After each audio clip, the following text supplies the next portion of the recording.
Hi, good morning everyone! Nandito tayo ngayon sa Metro Town at makikita niyo ang Tower 1. 100% na po yan. RFO, ibig sabihin, for turnover na po siya. And then the Tower 2 is 97%.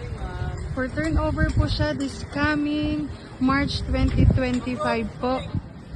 And yan, makikita niyo po ang Tower 3. Sinisimula na po siya, nasa 3rd floor na po tayo. Mabilis po ang paggagawa ng Metro Town. Ano pa ang hinihintay nyo?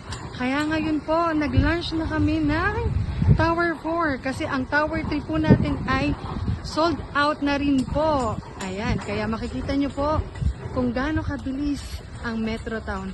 Paubos na ng paubos, kaya sa mga wala pang unit dito sa Metro Town, ito na yung time nyo para kumuha. Ang dami naming promo ngayon ang giveaway. Kaya, ito na, pumunta na po kayo dito sa Metro Town. Just call me and text me, Miss Ann Kalinga ng Metro Town, Las Piñas. Makikita nyo po dito ang basketball court. Pwede na po yung gamitin. 100% gawa na po ang basketball court. At ginagawa na rin po ang ating clubhouse at swimming pool. Ayan.